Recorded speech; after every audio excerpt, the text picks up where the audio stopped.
केम छे मित्रों? मजा में बधा? આપણે સ્વાધ્યાય 11.1 ની અંદર છેલ્લે દાખલા નંબર 10 સુધી ગણેલું હતું. ઓકે, તો આપણે ત્યાંથી ફરી પાછા આગળ વધીએ. તો દાખલા નંબર 11 છે.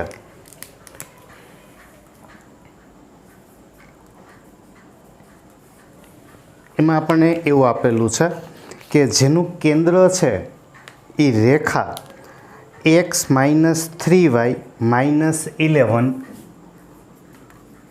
केंद्र x - 3y - 11 = 0 आना ऊपर होय अने जे 2 3 अने -1 अने 1 आ बे बिंदुमांथी पसार थतुं होय एवा वर्तुळनुं समीकरण मेळवो. ओके, तो आपने पहलू वाक्य आवुं आपेलुं छे कि केंद्र आ रेखा उपर छे अने ई वर्तुळ छे आ बे बिंदुमांथी पसार थाय छे. बराबर छे?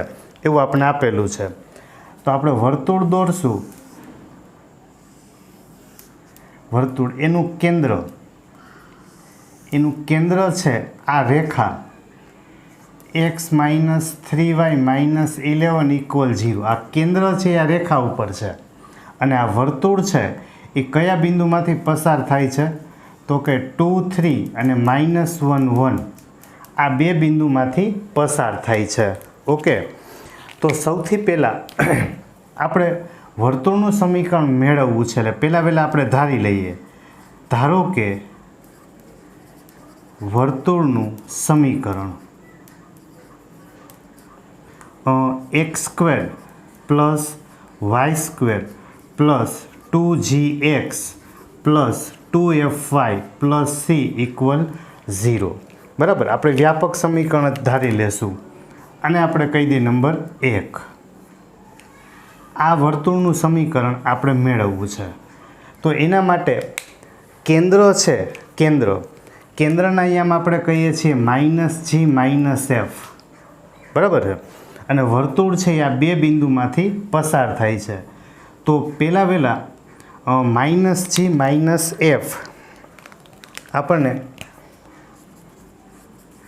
-g - f એ આ રેખા ઉપર છે. રેખા ઉપર હોય એટલે રેખાના સમીકરણનું સમાધાન કરશે. તો x બરાબર મૂકી દઈએ આપણે -g, y બરાબર મૂકી દઈએ -f -11 એના બરાબર 0. તો -g + 3f -11 = 0. બરાબર? તો આ આપણને મળશે સમીકરણ નંબર 2. રાઈટ?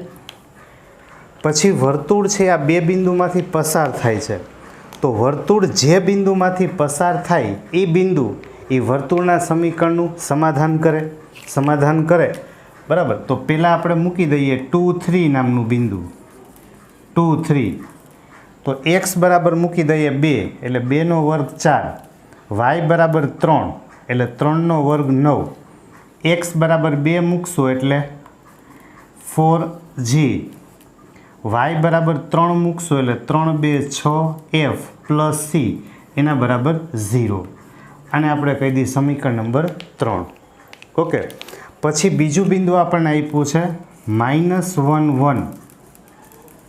તો x બરાબર -1 નો વર્ગ એટલે +1, y બરાબર 1. હવે x બરાબર -1 મૂકશું, -1 એટલે એ થશે -2g, y બરાબર 1 મૂકશું એટલે આ થશે 2f + c એના બરાબર 0. આ સમીકરણ નંબર 4. તો આપણને આમ જોવા જઈએ તો g અને fનું એક સમીકરણ મળ્યું. આ બે છે એમાં g f અને c ત્રણેય આપેલા છે. આપણું કામ છે g f અને c મેળવવાનું. ઓકે, આની પહેલાંનો દાખલો હતો એમાં આપણે HK ધારીને ગણ્યો હતો. તો આમાં આપણે g f c ધારીને ગણીએ. બે રીતે કરી શકશું. ઓકે, તો પહેલાં આપણે આ ત્રીજું ચોથું સમીકરણને ઉકેલી નાખીએ. સમીકરણ 3 અને 4 ઉકેલતા તો 9 ને 4 એટલે 13, તો 4g plus 6f plus C એના બરાબર આ +13 છે ને બરાબરની સામે લઈ જશો એટલે એ -13 થઈ જશે. એવી રીતે અહીં -2g plus 2f plus C, 1 ને 1 2 આ +2 અને સામે જાય તો એ થશે -2. ઓકે, હવે આ બે સમીકરણ આપણે ઉકેલશું તો એ બાદબાકી કરતા જાય એટલે માઇનસ છે પ્લસ, આ માઇનસ, આ માઇનસ, આ પ્લસ, એટલે પ્લસ સી ને minus C cancel. 4g plus 2g એટલે 6g, આ થશે 4f એના બરાબર -13 પ્લસ 2 એટલે કેટલા થશે -11. આને આપણે કહી દઈએ સમીકરણ નંબર 5.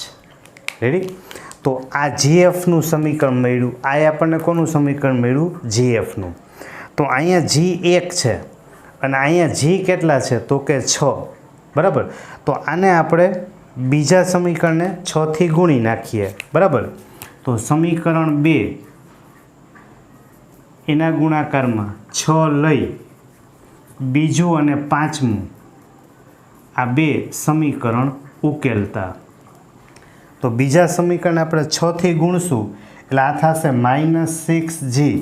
6 થી ગુણશું એટલે 6 3 18f. 6 થી ગુણી એટલે 11 6 66 અને આપણે 6 થી ગુણી નાખ્યું. આ 6g પ્લસ 4f -11 આ સાઈડ એટલે +11 એના બરાબર 0. બરાબર? તો હવે આ સમીકરણ આપણે જ્યારે મળશે તો પ્લસ 6g -6g ગયા 18 ને 4 એટલે 22f આ થશે -55. બરાબર? 6 માંથી 1 ગયા એટલે 5, 6 માંથી 1 ગયા એટલે 5 આના બરાબર 0. ઓકે, તો -55 સામે જશે એટલે 22f ઇઝ ઇક્વલ 55. તો f ઇઝ ઇક્વલ 55/22. તો 11 5 11 2. તો f બરાબર આપણને મળશે 5/2. ચાલો, f મળી ગયું. હવે એફની કિંમત આપણે કોઈ પણ એક સમીકરણમાં મૂકી દઈએ. ધારો કે હું બીજા સમીકરણમાં મૂકું છું. બરાબર છે? તો સમીકરણ 2 પરથી તો -g પ્લસ 3f બરાબર 5/2 -11 એને સામે લઈ જાય એટલે +11. તો 3 5 15 15/2 એ પ્લસ છે એને સામે લઈ જાઓ એટલે -g બરાબર 11 -15/2. તો આ થશે 11 2 22, 22 - 15 એટલે 7, 7/2. તો g બરાબર -7/2. ઓકે, તો f અને g મળી ગયું. હવે આપણે ઘટે છે c. તો c કોઈ પણ એક સમીકરણમાં આપણે મૂકી દેશું. આપણી પાસે ત્રીજું ચોથું બે છે. જો આપણે આગળ ત્રીજા સમીકરણમાં મૂકશું, સમીકરણ 3માં g અને f મૂકતા. બરાબર? તો આ થશે 4. g બરાબર છે -7/2 પ્લસ 6. f બરાબર છે 5/2 પ્લસ સી એના બરાબર -13.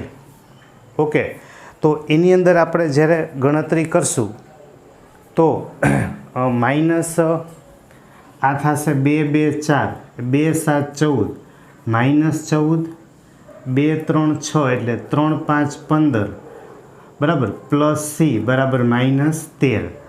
તો આ 15 - 14 એટલે 1 પ્લસ સી બરાબર -13. તો સી બરાબર આને સામે લઈ જઈએ એટલે સી બરાબર -14. ઓકે, તો જીએફ અને સી મળી ગયું. એ બધું જ આપણે પહેલા સમીકરણમાં મૂકી દઈએ. બરાબર છે? તો સમીકરણ 1 પરથી તો x² plus y² 2g, g બરાબર આપણે મળ્યું -7/2. આ +2 g બરાબર -7/2 x પ્લસ 2 એફ બરાબર આપણે મળ્યા છે 5/2 વાય પ્લસ સી બરાબર -14 એના બરાબર 0. ઓકે, તો આ આપણે સહેલું પડે કે સીધું જીએફ અને સી મૂકી દઈએ તો આ 2 કેન્સલ એટલે x² + y² -7x, આ 2 કેન્સલ પ્લસ 5y -14 બરાબર 0. બરાબર, તો આ આપણને મળશે વર્તુળનું સમીકરણ x² + y² -7x -5y -14 = 0. Okay, એના પછી આપણને 12મો દાખલો આપ્યો છે, તો આગળ 12મો ગણીએ. આગળ 12મો દાખલો આપેલો છે કે એક એવું વર્તુળ કે જેનું કેન્દ્ર છે ને એક અક્ષ ઉપર હોય, એનું કેન્દ્ર એ એક અક્ષ ઉપર હોય એવું આપણને કીધેલું છે. આ વર્તુળ છે તો એનું જે કેન્દ્ર છે, કેન્દ્ર એ એક અક્ષ ઉપર આવવું જોઈએ. આ એક્સ અક્ષ બરાબર, આ વાય અક્ષ, અને એ વર્તુળ 2-3 બિંદુમાંથી પસાર થતું હોય. બરાબર, આ કોઈ 2-3 આપણે બિંદુ લઈ લઈએ જેમાંથી વર્તુળ પસાર થાય છે, અને ત્રિજ્યા છે, ત્રિજ્યા એ આપણને આપી છે 5. આ જે આ ત્રિજ્યા છે, ત્રિજ્યા એ કેટલી આપણને આપેલી છે 5. બરાબર, ત્રિજ્યા એટલે કે r. હવે એનું જે કેન્દ્ર છે, કેન્દ્રના એના અમને આપણે કાં h કે કહી દઈએ, કાં -g -f કહી દઈએ, કોઈ પણ ચાલશે. પહેલી વસ્તુ એ કે કેન્દ્ર છે ને એક અક્ષ ઉપર છે.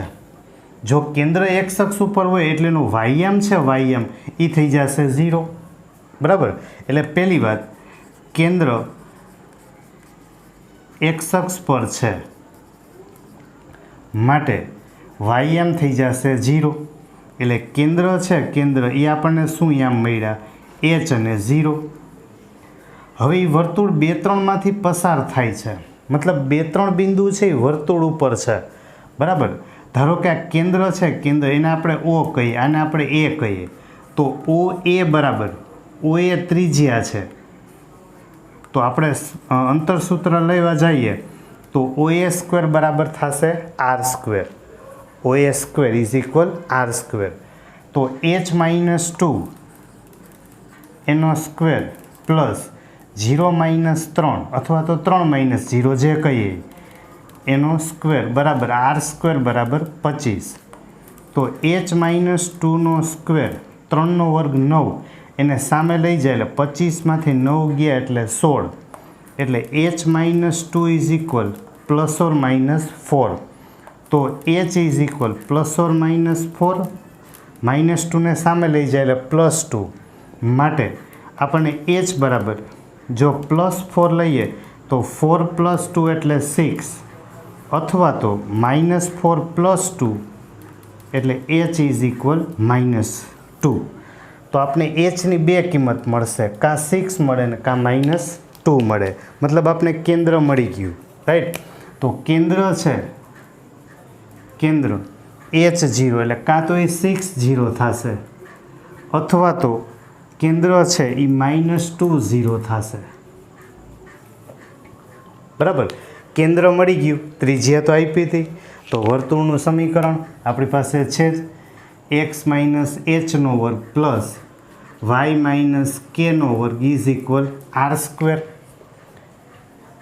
તો કેન્દ્ર છે h કે મૂકતા જઈએ, પહેલાં આપણે 6 0 મૂકી દઈએ, 6 0, તો આ થઈ જશે x - 6 નો સ્ક્વેર, k બરાબર તો 0 છે એટલે y². ત્રિજ્યા આપણી પાસે હતી 5, ત્રિજ્યા 5 હતી એટલે 25. બરાબર, તો આ થઈ ગયું x² -6 2 12x plus 36 plus y² -25 એના બરાબર 0. તો આ થશે x² + y² -12x પ્લસ 36, એમાંથી આપણે 25 બાદ કરીએ એટલે 11. તો એક વર્તુળનું સમીકરણ આ મળશે. અને જો આપણે બીજું કેન્દ્ર -2 અને -0 મૂકશું આપણે, -2 અને 0 તો x -2 એટલે minus minus +2 square y -0 square એના બરાબર r² 25 તો આ આપણને મળશે x² પ્લસ 2 ગુણાકારમાં પહેલું બીજું એટલે 4x + 4 પ્લસ y² -25 બરાબર 0 તો ક્રમમાં ગોઠવી દઈએ તો x² plus y² plus 4x 25માંથી 4 બાદ કરી નાખશું 21 બરાબર 0. ઓકે, તો આમાં આપણને ત્રિજ્યા આપી દીધી હતી. આગળના દાખલામાં કેન્દ્ર કે ત્રિજ્યા બેમાંથી એકેય નહોતા. આમાં કેન્દ્ર y-અક્ષ ઉપર હતું એટલે x અક્ષ ઉપર હતું એટલે ym 0, વર્તુળ ઉપરનું બિંદુ હતું તો એ બે વચ્ચેની ત્રિજ્યા આપણે વર્તુળના વ્યાપક સમીકરણમાં જ આ મેળવેલું હતું સૂત્ર. ઓકે, તો આ આપણને 12મો દાખલો આપ્યો છે. એની આગળ 13મો ગણીએ. હવે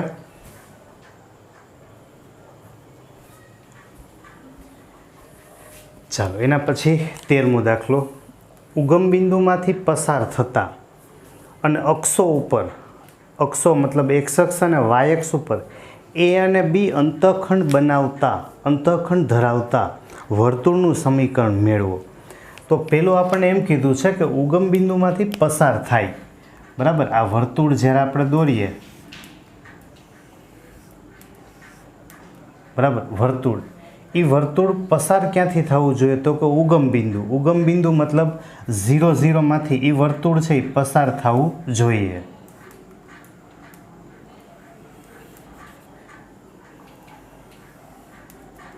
બરાબર, તો આ x અક્ષ અને આ y અક્ષ, આ ઉગમ બિંદુ 0 0, આ 0 0 માંથી વર્તુળ પસાર થાય છે. બરાબર, અને અક્ષો ઉપર આ x અક્ષ છે તો x અક્ષ ઉપર A અંતઃખંડ બનાવે એટલું. એટલે માની લો કે આપણે અહીં A નામ આપીએ તો આના એમ થશે A0. આ y અક્ષ ઉપર B અંતઃખંડ બનાવે B જેટલું તો આના એમ થશે 0 અને B. બરાબર, તો આવા આપણે વર્તુળનું સમીકરણ જોઈએ છે. તો A અને B ને આપણે જ્યારે જોડશું, આ ત્રિકોણ બનાવશું તો આ AB છે, AB એ વર્તુળના કેન્દ્રમાંથી એક્ઝેક્ટ પસાર થાય. અને જો કેન્દ્રમાંથી પસાર જે જીવા થાય, જીવા મતલબ બે છેડા વર્તુળ ઉપર છે તો એ વ્યાસ બની ગયો. એટલે આપણા માટે સૌથી પહેલી વસ્તુ એ છે કે x અક્ષ ઉપર, x અક્ષ ઉપર અંતઃખંડ A, y અક્ષ ઉપર અંતઃખંડ B માટે આ A છે A એના એમ થશે A0 અને B છે એના એમ થશે 0B. માટે આ AB છે AB એ વ્યાસ થાય. AB શું થશે? વ્યાસ. જો AB વ્યાસ થાય તો આ OA છે એ ત્રિજ્યા થાય. બરાબર છે, તો O છે O એ A અને B નું મધ્ય બિંદુ થાય. બરાબર, તો મેં બે વાત કીધી. એક O છે O એ વર્તુળનું કેન્દ્ર થાય અને O કેન્દ્ર હોય એ પાછું O છે એ ABનું મધ્ય બિંદુ બને. બરાબર, મધ્ય બિંદુ હોય એટલે આપણને એના યામ તો મળી જ જવાના. તો O છે O, તો મધ્ય બિંદુ એટલે બે એક્સિયમનો સરવાળો A+0 એના છેદમાં 2 અને B+0 ના છેદમાં 2 માટે ઓના યામ આપણને મળશે A/2 B/2. એટલે આપણે O છે એ કેન્દ્ર હતું. બરાબર, એટલે આપણને કેન્દ્રના યામ મળી ગયા. હવે વાત આવી ત્રિજ્યા. તો OA છે એ ત્રિજ્યા છે તો ઓના યામ આપણી પાસે છે, એના યામ એ છે. તો OAનું અંતરસૂત્ર લઈ લઈએ. OA = R. તો અંતરસૂત્ર પ્રમાણે OA² થશે R². બરાબર, તો O અને A એનું અંતરસૂત્ર લેતા જાય A-A/2 નો સ્ક્વેર 0 - B/2 એટલે કે B/2 નો સ્ક્વેર એના બરાબર આપણે મળશે R². તો આ લસા લઈએ એટલે આ 2a minus 2a minus a એટલે a, તો a square by 4 b square by 4 is equal R square. માટે આર સ્ક્વેર આપણને મળશે a square plus b square by 4. ચાલો આ આપણે મળ્યું આર સ્ક્વેર. તો હવે આપણે લઈ લઈએ વર્તુળનું સમીકરણ એક્સ માઇનસ એચનો વર્ગ પ્લસ વાય માઇનસ કેનો વર્ગ એના બરાબર આર સ્ક્વેર. તો કેન્દ્ર છે કેન્દ્ર એક્સ માઇનસ એચ એટલે એ બાય 2નો square Y minus B by 2નો સ્ક્વેર એના બરાબર R square A square plus B square by 4. બરાબર. હવાનું આપણે વિસ્તરણ કરીએ એટલે પહેલાંનો સ્ક્વેર 2 ગુણાકારમાં પહેલું બીજું લખશું એટલે 2 2 ઉડી જશે. અહીંયા વધશે આપણને એ એક્સ બીજાનો વર્ગ એ સ્ક્વેર બાય 4. અહીંયા વાય સ્ક્વેર 2 2 ઉડી જશે એટલે B Y plus B square by 4 એના બરાબર આ A square by 4 plus B square by 4. Right. તો આમાંથી બે સાઈડથી આપણે એ સ્ક્વેર બાય 4 અને બી સ્ક્વેર બાય 4 આ પ્લસ સામે જાય એટલે આ બે કેન્સલ. બરાબર. તો આપણને છેલ્લું સમીકરણ મળી ગયું X square plus Y square minus A X minus B Y equal 0. બરાબર. આ આપણને મળશે વર્તુળનું સમીકરણ. તો સૌથી સહેલું એ છે કે રેખાખંડ છે એ બી એ વ્યાસ થઈ ગયો એટલે કેન્દ્ર મળી ગયું. કેન્દ્ર છે એ બીનું મધ્યબિંદુ થઈ ગયું અને ઓએ છે ઓએ એ વર્તુળની ત્રિજ્યા. તો વર્તુળના કોઈ પણ દાખલામાં બે જ વસ્તુની જરૂર હોય, કેન્દ્ર અને ત્રિજ્યા. કેન્દ્ર અને ત્રિજ્યા. તો બેમાંથી બેની શરત એક એક તો આપી જ હોય. જો અહીંયા કેન્દ્ર શું હતું તો કે મધ્યબિંદુ, ત્રિજ્યા તો કે અંતરસૂત્ર લઈ લ્યો. બરાબર. એની આગળ 14મો દાખલો. હવે એમાં આપણને 14મા દાખલામાં કેન્દ્ર આપણને આપી દીધું છે 2 2 અને બિંદુ 4 5માંથી પસાર થતા આમાંથી પસાર થતા વર્તુળનું સમીકરણ મેળવવું છે. બરાબર છે. તો હવે સેમ આ જ થયું ને. તમે જો કેન્દ્ર છે કેન્દ્ર આ વર્તુળ છે એનું કેન્દ્ર આપણને આપી દીધું 2 2 અને 4 5માંથી વર્તુળ પસાર થાય છે. ઓકે. તો હવે કેન્દ્ર આપી દીધું એટલે તમને ખબર પડી ગઈ કે એચ કે આપી દીધું. વર્તુળ ઉપરનું બિંદુ છે એને આપણે શું કહીએ છીએ એક્સ વાય. આ ઓ અને આ એ બે વચ્ચેનું અંતર એટલે એને કહેવાય ત્રિજ્યા. તો કેન્દ્ર આપી દીધું, આપણે માત્ર અંતર સૂત્ર જ લેવાનું છે કે O A is equal R. બે બાજુ સ્ક્વેર કરશું તો O A square is equal R square.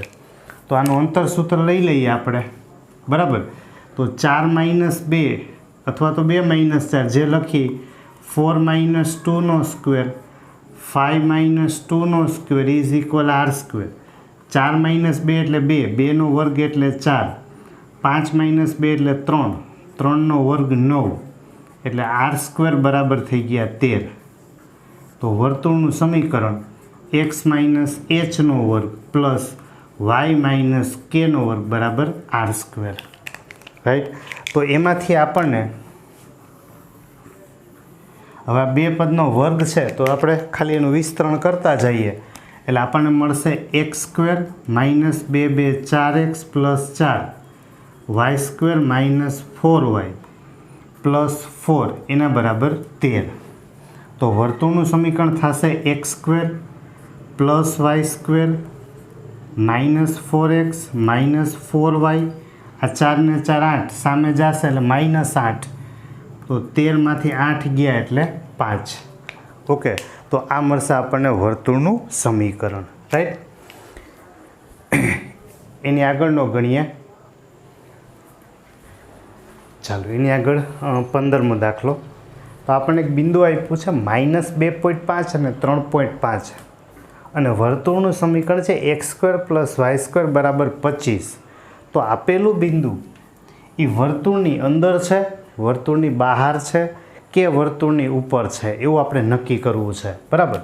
તો હવે આ વર્તુળ જે આપ્યું છે એમાં એચ ને કે બે 0 0 છે, મતલબ કે આનું જે કેન્દ્ર છે એ 0 0 આપેલું છે. આ વર્તુળ છે એનું જે કેન્દ્ર છે કેન્દ્ર એ આપણને આપેલું છે 0 0, બરાબર. હવે આપણે નક્કી કરવું છે કે આ બિંદુ છે એ છે ક્યાં, વર્તુળની અંદર, બહાર કે વર્તુળની ઉપર. તો x² + y² બરાબર r². તો ત્રિજ્યા r² બરાબર 25. તો r બરાબર કેટલું થાય તો કે 5. r² બરાબર 25, r બરાબર 5. તો આની જે ત્રિજ્યા છે ત્રિજ્યા કેટલી થાય તો કે 5, બરાબર. હવે આ બિંદુ જો વર્તુળની ઉપર હોય તો આ બે વચ્ચેનું અંતર છે એ કેટલું થવું જોઈએ 5. જો 5 કરતાં નાનું થાય તો વર્તુળની અંદર, 5 કરતાં અંતર વધી જાય તો વર્તુળની બહાર. તો એક બિંદુ આપણે આ O એના આમ 0 0 કહી દઈએ અને એક A લઈ લઈએ -2.5 3.5. તો આનું અંતર સૂત્ર લેશું તો OA = R. તો OA² = R², બરાબર.